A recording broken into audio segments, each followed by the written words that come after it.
ధనవంతుడు తన ఇంటికి ఆతిథ్యానికి వచ్చిన స్వామీజీతో ఇలా మాట్లాడుతున్నాడంట.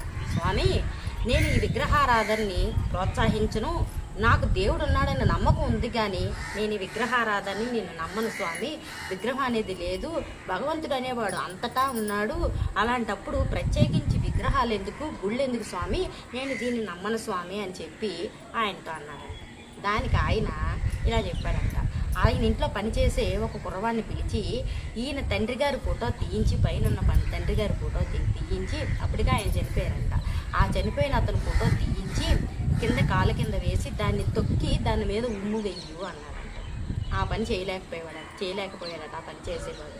చేయలేకపోతే సరే, వాడు పని చేసేవాడు కాబట్టి వాడు చేయలేకపోయాడు. అది నీ తండ్రి ఫోటోయే కదా, దాని మీద నువ్వు కాలుతో తొక్కి ఉమ్ము వెయ్యు అని అన్నాడు. ఆ పని ఇతను కూడా చేయలేకపోయాడు. ఎందుకు? తండ్రి గతించినా సరే, ఫోటోలో ఉన్నా సరే తండ్రి ఉన్నాడు, నా తండ్రి, అతను ఉండబట్టే ఆ ఫోటో ఉనికి ఉంది, అందుకే దాని మీద గౌరవం ఉంది. అవునా కాదా? తండ్రి లేడని కాదు కదా, ఒకప్పుడు ఉండబట్టే కదా నీకు ఈరోజు ఆయన ఉండబట్టే కదా ఆ ఫోటోలో నువ్వు ఇప్పటికీ నువ్వు తండ్రిని గతిస్తున్నావు. గతించిపోయిన తండ్రిని కూడా నువ్వు భక్తితో సేవిస్తున్నావు. ఇలాగే దేవుడు ఆవు కొమ్ముల్లోని రక్తం ఉంటుంది, అలాగే ఆవు శరీరం అంతా రక్తం ఉంటుంది, కానీ మనం ఆవు పొదుగు నుంచే పాలు పిండుతున్నాం. అలాగని ఆవు దేహం అంతా రక్తం లేదని కాదు, ఆవు దేహం అంతా పాలు లేవని కాదు. అలాగే భగవంతుడి శక్తి కూడా అన్ని చోట్ల భగవంతుడు ఉన్నా సరే కొన్ని చోట్ల అతని శక్తి ఎక్కువగా ఉంటుంది. అదే దేవాలయం, అదే విగ్రహం.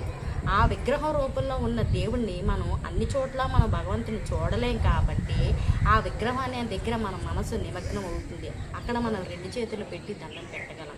అందుకు విగ్రహారాధన అని చెప్పి అతనికి చక్కగా హితబోధ చేశారట ఆ స్వామీజీ గారు.